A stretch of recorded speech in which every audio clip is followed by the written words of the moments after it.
ചോദ്യപേപ്പർ ചോർച്ചയും സമരങ്ങളും കൊണ്ട് രാജ്യം കത്തുമെന്ന് കരുതിയവർക്ക് മുന്നിലേക്ക് ഡൽഹിയിൽ നിന്ന് ഇടിമിന്നൽ പോലെയാണ് ഇപ്പോൾ ആ പ്രഖ്യാപനം എത്തിയിരിക്കുന്നത്. സർക്കാരിനെതിരെ തെരുവിൽ കലാപമുണ്ടാക്കി മുതലെടുപ്പ് നടത്താൻ നോക്കിയവരുടെ കണക്കുകൂട്ടലുകളെല്ലാം ഒരൊറ്റ നീക്കം കൊണ്ട് തകർത്തെറിഞ്ഞിരിക്കുകയാണ് നരേന്ദ്രമോദി. വെറും വാഗ്ദാനങ്ങളല്ല, കൊടും തന്ത്രങ്ങളിലൂടെയുള്ള കിടിലൻ തിരിച്ചടി. സർക്കാരിനെതിരെ അടുത്ത ഘട്ട സമരമുഖങ്ങൾ തുറക്കാനും പല സംസ്ഥാനങ്ങളിലും അശാന്തിയും കലാപങ്ങളും അഴിച്ചുവിട്ട് ഭരണാധികാരികളെ പ്രതിരോധത്തിലാക്കാനും മാസങ്ങളായി മോഹിച്ചവരുടെ എല്ലാം കണക്കുകൂട്ടലുകളും ഒറ്റയടിക്ക് തകർന്ന് തരിപ്പണമായിരിക്കുകയാണ്.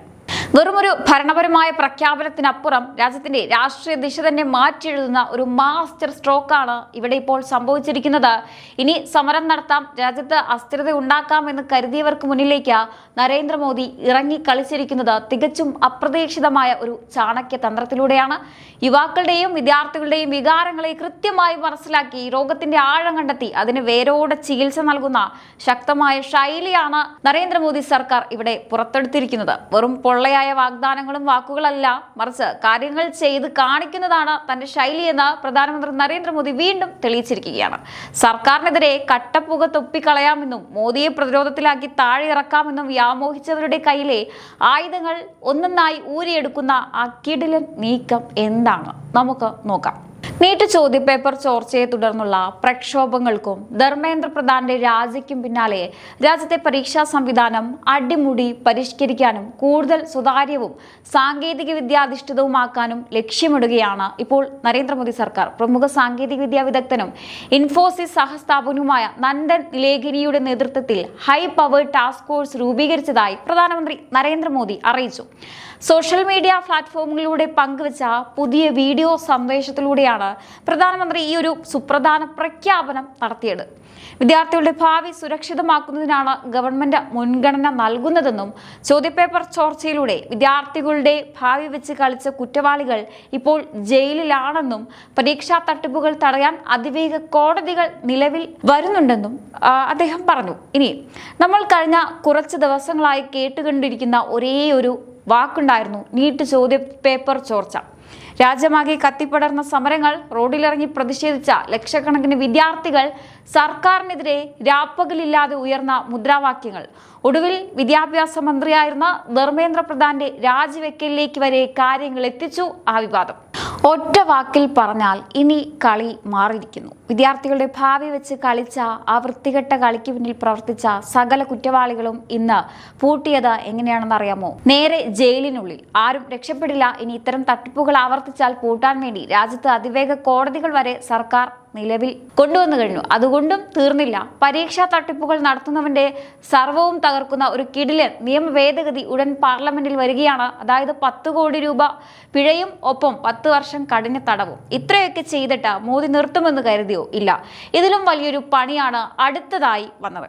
വിദ്യാഭ്യാസ മന്ത്രിയായി പ്രഹ്ലാദ് ജോഷി ചുമതല ഏറ്റെടുത്തതിനു പിന്നാലെ രാജ്യത്തെ പരീക്ഷാ സമ്പ്രദായം അടിമുടി അഴിച്ചു പണിയാൻ സർക്കാർ ഇറങ്ങിയിരിക്കുകയാണിപ്പോൾ. അതിനായി സാക്ഷാൽ ഇൻഫോസിസ് സഹസ്ഥാപകൻ നന്ദൻ നിലേഖനിയുടെ നേതൃത്വത്തിൽ ഒരു ഹൈ പവർ ടാസ്ക് ഫോഴ്സ് രൂപീകരിച്ചിരിക്കുകയാണ്. കേവലം ഒരു സമിതി മാത്രമല്ല ഇത്. രാജ്യത്തെ ഏറ്റവും തലയെടുത്തവരായ ആളുകളാണ് ഇതിന്റെ പിന്നിൽ പ്രവർത്തിക്കുന്നത്. ആരെല്ലാമാണെന്ന് നോക്കൂ. മുൻ ISRO ചെയർമാൻ എസ് സോമനാഥ്, മുൻ IB director Tapan Deka, IIT Madras director professor V Kamakoti, മുൻ വിദ്യാഭ്യാസ സെക്രട്ടറി അനിത കർവാൾ, ലോജിസ്റ്റിക് വിദഗ്ധൻ അമൃത്ലാൽ.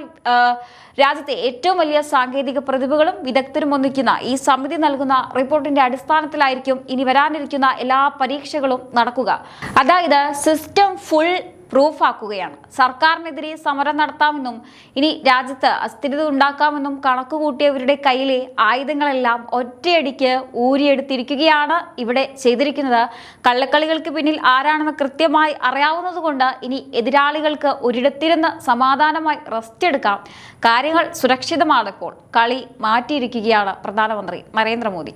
ഇവിടെ ഈ നീക്കത്തിന്റെ ഏറ്റവും പ്രധാനപ്പെട്ട മറ്റൊരു വശം കൂടിയുണ്ട്. എന്തുകൊണ്ടാണ് സർക്കാർ ഇത്രയും പെട്ടെന്ന് ഇത്രയും കടുത്ത തീരുമാനങ്ങളിലേക്ക് കടന്നത്? ഇതിനൊരു വലിയ രാഷ്ട്രീയ പശ്ചാത്തലമുണ്ട്. പ്രതിപക്ഷ കക്ഷികളും വിദ്യാർത്ഥി സംഘടനകളും ഈ വിഷയത്തിൽ സർക്കാരിനെതിരെ വലിയൊരു പ്രക്ഷോഭം തന്നെ പ്ലാൻ ചെയ്തിരുന്നു. പാർലമെന്റിനകത്തും പുറത്തും സർക്കാരിനെ പ്രതിരോധത്തിലാക്കുക എന്നതായിരുന്നു പലരുടെയും ലക്ഷ്യം. ധർമ്മേന്ദ്ര പ്രധാന്റെ രാജി ആ നീക്കങ്ങൾക്ക് താൽക്കാലികമായി ആവേശം പകർന്നുവെങ്കിലും സർക്കാർ ഒട്ടും സമയം കളയാതെയാണ് പ്രഹരശേഷി കൂടിയ ഈ കൗണ്ടർ അറ്റാക്ക് പ്ലേ ചെയ്തത്.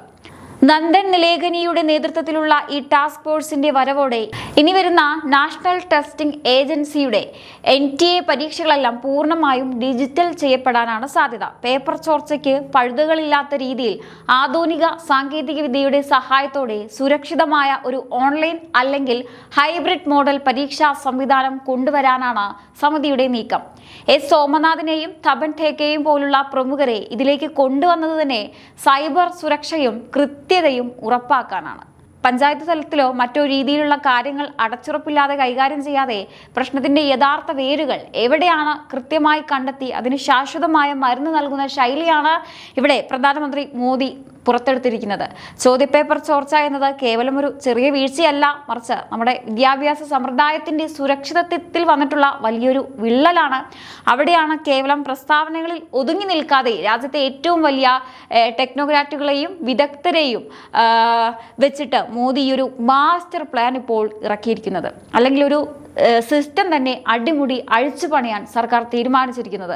രോഗത്തിന്റെ ആഴം മനസ്സിലാക്കി സർജറി നടത്തുന്ന ഈ രീതി തന്നെയാണ് ഈ രാഷ്ട്രീയ നീക്കത്തെ തികച്ചും വ്യത്യസ്തമാക്കുന്നത്.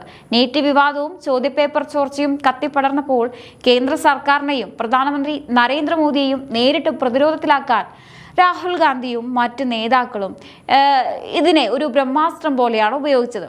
തെരുവിൽ വിദ്യാർത്ഥികളുടെ പ്രതിഷേധങ്ങൾ ആളിക്കത്തിച്ചും പാർലമെന്റിനകത്തും പുറത്തും സർക്കാരിനെതിരെ അവിശ്വാസത്തിന്റെ സമരങ്ങൾ ഉയർത്തിയുമെല്ലാം പ്രധാനമന്ത്രി നരേന്ദ്രമോദിയെ താഴെയിറക്കാനുള്ള വലിയൊരു ആയുധമായിട്ടാണ് എല്ലാവരും ഇതിനെ കണ്ടത്. ഇനി മോദി സർക്കാരിന് പിടിച്ചു നിൽക്കാനാകില്ല, യുവാക്കളുടെ രോഷം സർക്കാരിന് വീഴ്ത്തും എന്ന മട്ടിലായിരുന്നു കഴിഞ്ഞ ദിവസങ്ങളിൽ ഡൽഹിയിലെ രാഷ്ട്രീയ നീക്കങ്ങളെല്ലാം. ഇതാണ് മോദി, അതാണ് നരേന്ദ്രമോദിയുടെ ആ ഒരു ശൈലി. എതിരാളികൾ കളം നിറഞ്ഞ് കളിക്കാൻ നിൽക്കുമ്പോൾ അതിനേക്കാൾ 100 മടങ്ങ് കരുത്തോടെ ഒരു തിരിച്ചടി കൊടുക്കുക. അതാണ് അദ്ദേഹത്തിന്റെ ആ ഒരു ഡെയിലി ചാണക്യതന്ത്രം. രാജ്യത്ത് എന്തെങ്കിലും ഒരു പ്രശ്നമുണ്ടായാൽ അത് മുതലെടുത്ത് മുതലക്കണ്ണീരൊഴുക്കാനും സർക്കാരിനെതിരെ ജനങ്ങളെ ഇളക്കി വിട്ട് ചോര കുടിക്കാനും നടക്കുന്ന കുറേ എണ്ണങ്ങളുണ്ട് നമ്മുടെ രാജ്യത്ത്. രാഹുൽ ഗാന്ധിയും കൂട്ടരും ഈ നീറ്റ് വിഷയം കിട്ടിയപ്പോൾ വിചാരിച്ചു സംഗതി ഏറ്റു, ഇനി മോദിയെയും കൂട്ടി താഴെയിറക്കാം, റോഡിൽ സമരം തുടങ്ങാം, രാജ്യത്ത് കലാപമുണ്ടാക്കാം എന്നൊക്കെയായിരിക്കും പലരുടെയും മനസ്സിലിരിപ്പ്. കുറച്ച് വിദ്യാർത്ഥികളെ മുന്നിൽ നിർത്തി അതിൻ്റെ മറവിൽ സ്വന്തം രാഷ്ട്രീയ താല്പര്യം നടപ്പിലാക്കാൻ നോക്കിയ സകല രാഷ്ട്രീയക്കാരുടെയും മുഖത്തേറ്റ അടിയാണ് കഴിഞ്ഞ ദിവസം ഡൽഹിയിൽ നിന്ന് നമ്മൾ കണ്ടത്. അവർ സമരം പ്ലാൻ ചെയ്ത് കളം വരയ്ക്കുന്നതിന് മുമ്പേ പ്രശ്നത്തിന്റെ വേരറുത്തു മാറ്റി രാജ്യത്തെ രക്ഷിക്കാൻ ഇറങ്ങിത്തിരിച്ചിരിക്കുകയാണ് നമ്മുടെ പ്രധാനമന്ത്രി നരേന്ദ്രമോദി. നിങ്ങൾ സമരം നടത്തി രാജ്യത്തെ സ്തംഭിപ്പിക്കാൻ നോക്കിക്കോ, പക്ഷേ ലക്ഷക്കണക്കിന് വരുന്ന ജനങ്ങളുടെ ബാഹ്യ സുരക്ഷിതമാക്കാൻ എന്ത് ചെയ്യണമെന്ന് മോദിക്ക് അറിയാം. അതുറപ്പായും ഇന്ത്യൻ രാഷ്ട്രീയ ചരിത്രത്തിൽ തന്നെ ഏറ്റവും മാസ്റ്റർ പീസായ ഒരു നീക്കം തന്നെയാണ്. വെറുമൊരു വാഗ്ദാനമല്ല, പകരം അന്ന് പറഞ്ഞ വാക്ക് ഇങ്ങ് പാലിച്ചു കാണിക്കുന്ന ആ ഒരു ഭരണ വൈഭവം, അതാണ് നരേന്ദ്രമോദി. അതുകൊണ്ട് പ്രേക്ഷകരെ ഒന്നുറപ്പിച്ച് പറയാം, പ്രധാനമന്ത്രി നരേന്ദ്രമോദി ഭരിക്കുമ്പോൾ ഈ രാജ്യത്ത് ആർക്കും ആക്രമണം കാണിച്ചും കലാപമുണ്ടാക്കിയും വാഴാൻ പറ്റില്ല എന്നുള്ളത് തീർച്ച. കള്ളന്മാർക്കും രാജ്യവിരുദ്ധർക്കും കൃത്യമായി പണി അവരുടെ പിറകെ എത്തിക്കഴിഞ്ഞു.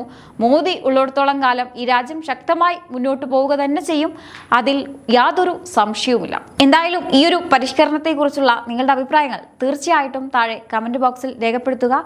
മറ്റൊരു വിഷയമായി വീണ്ടും കാണാം. നന്ദി.